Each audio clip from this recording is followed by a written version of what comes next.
Ok, donc dans cette vidéo, je vais vous montrer comment on respire dans la séance de breathwork. Avant que je vous montre le comment, je vous explique comment se déroule la séance.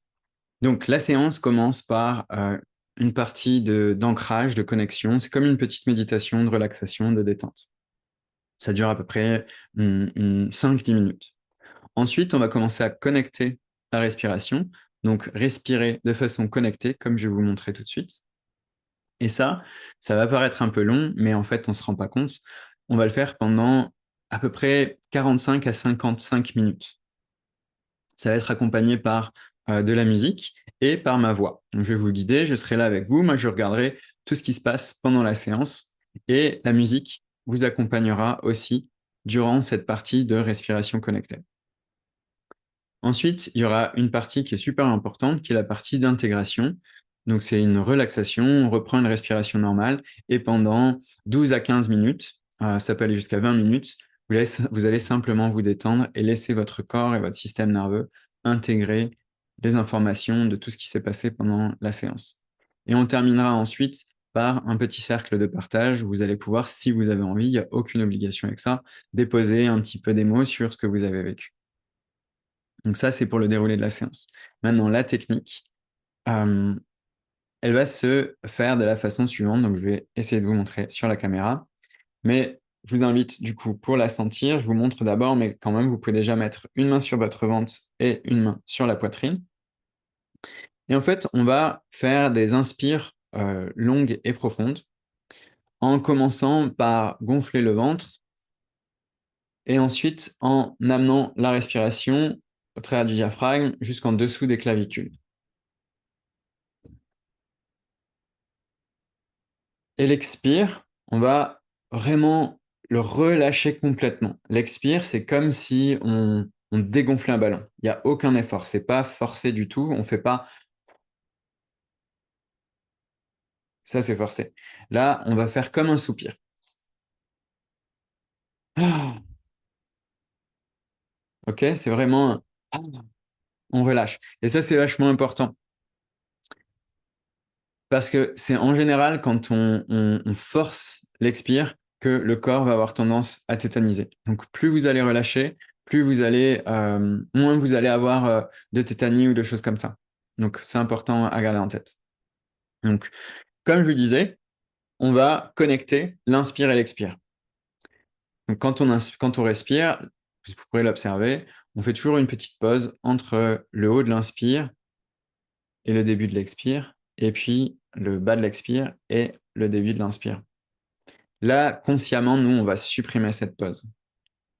Donc, au lieu de faire micro-pause, on va essayer de connecter les deux. Donc, je vais vous montrer et ensuite, on pourra le faire ensemble. Donc, je prends un inspire et avant même d'avoir fini d'inspirer, j'expire. Et avant même d'avoir fini d'expirer, je réinspire.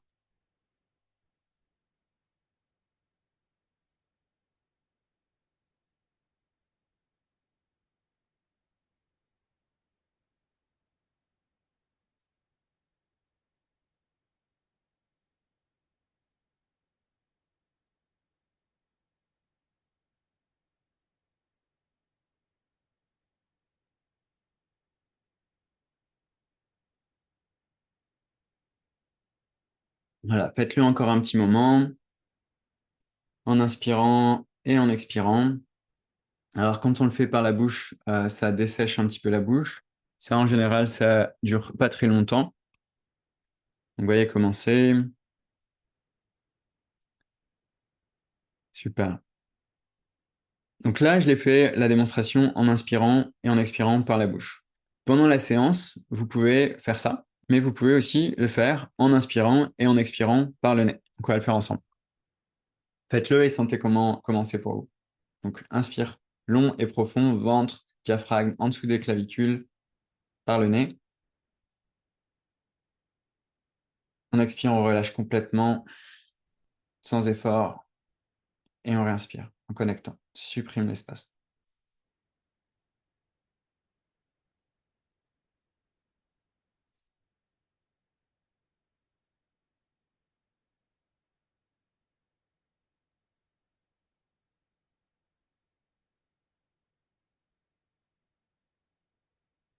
Super.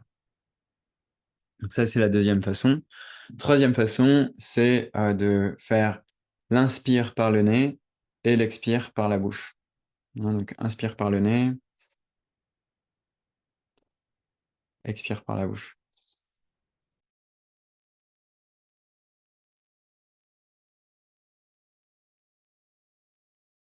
Donc, vous avez la possibilité de faire ces trois façons. Sachez que si vous faites toute la respiration connectée par la bouche, en général, ça amène des expériences un petit peu plus intenses. Donc, si vous voulez plus d'intensité, aller peut-être un peu plus loin, un peu plus en profondeur, je recommande de faire la respiration par la bouche. La respiration par le nez, elle peut être aussi très très belle, très profonde. En général, pour la plupart des gens, ça amène un petit peu plus de douceur, des expériences plus douces. Donc, si vous voulez un petit peu plus de douceur, vous pouvez commencer par le nez. Et sachez que à tout moment, de toute façon, vous pouvez commencer par la bouche, revenir à une respiration par le nez ou faire l'inverse. Vous pouvez tout le temps changer, il n'y a aucun souci par rapport à la technique. Tout est bienvenu. Et c'est même d'ailleurs peut-être un des aspects les plus fondamentaux pour la sécurité durant cette pratique, qui est d'écouter ce qui est agréable et confortable pour vous.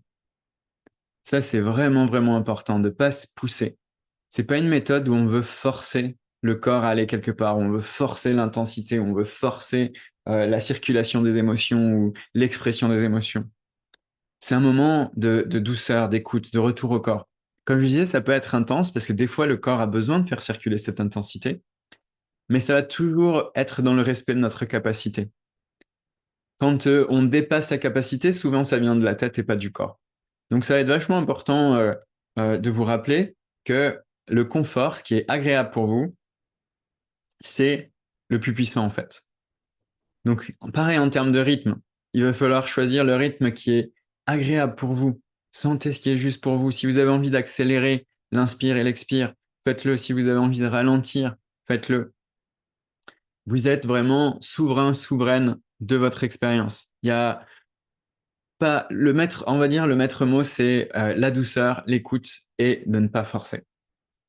Donc ça, c'est important. Et si vous sentez que c'est trop intense pour vous, à tout moment, vous pouvez revenir à une respiration normale ou simplement une respiration douce, toujours connectée, mais par le nez. Ça, c'est aussi possible. Et encore une fois, comme je l'ai déjà dit, je serai là pour vous accompagner et je pourrai vous guider de toute façon dans ça aussi. Euh, donc voilà pour la technique. Quelque chose qui est important aussi, selon moi, pendant la méthode, c'est de d'écouter vraiment ce qui se passe, d'écouter. Donc, comme je l'ai dit dans la première vidéo, s'il y a des émotions, de ne pas chercher à les repousser, d'essayer le plus possible de les faire circuler tant que ça respecte notre capacité, évidemment. Si c'est trop, bien sûr que vous pouvez vous arrêter. Il n'y a pas de souci. Vous pourrez reprendre le travail plus tard quand vous aurez une meilleure capacité pour ça. Mais c'est vrai aussi pour le mouvement. Moi, c'est quelque chose que je dis souvent. Euh, Dans les pratiques spirituelles, on peut avoir une espèce de croyance qu'il faut rester statique dans le yoga, dans la méditation, que dans le qigong, enfin voilà, qu'il faut avoir une espèce de posture. Là, moi, je vous invite à, au contraire, laisser le corps vous guider vers ce dont il a besoin. Si vous sentez qu'il y a besoin d'un mouvement, si vous sentez qu'il y a besoin de, de tremblement, si vous sentez que vous avez besoin de faire des gestes, même s'ils ont l'air très bizarres, souvent on fait des choses qui ont l'air très bizarres dans les respirations, et c'est normal, et ça fait du bien quand on le fait. Il n'y a pas à comprendre pourquoi, mais ça fait vraiment du bien, c'est simplement que le corps a besoin de cette liberté d'exprimer ce qu'il n'a pas pu exprimer. Donc moi, je vous invite vraiment à faire des mouvements. Vous me verriez respirer parfois. Moi, c'est vraiment n'importe quoi. Je fais je prends des postures bizarres. Voilà, je danse, je me secoue. Enfin, essayez d'inviter le mouvement parce que ça contribue énormément à faire circuler les choses aussi. Pareil pour la posture, si la posture allongée sur le dos, c'est pas confortable pour vous, vous pouvez mettre sur le côté, vous pouvez vous mettre en position fétale. Essayez d'éviter de vous mettre sur le dos, sur le ventre, pardon, parce que ça peut être un peu plus compliqué pour respirer. Mais si vous sentez que c'est vraiment juste pour vous, ben, faites-le quand même. Encore une fois, le maître mot, c'est souveraineté. C'est vous qui êtes en charge, c'est vous qui savez mieux que moi ou que toute autre personne ce qui est bon pour vous et pour votre corps. Ok? Donc ça, c'est super important. Et je crois que je vous ai tout dit. Donc, euh, je me réjouis de vous y retrouver dans la séance, de vous faire vivre cette expérience, qu'on vive ça ensemble.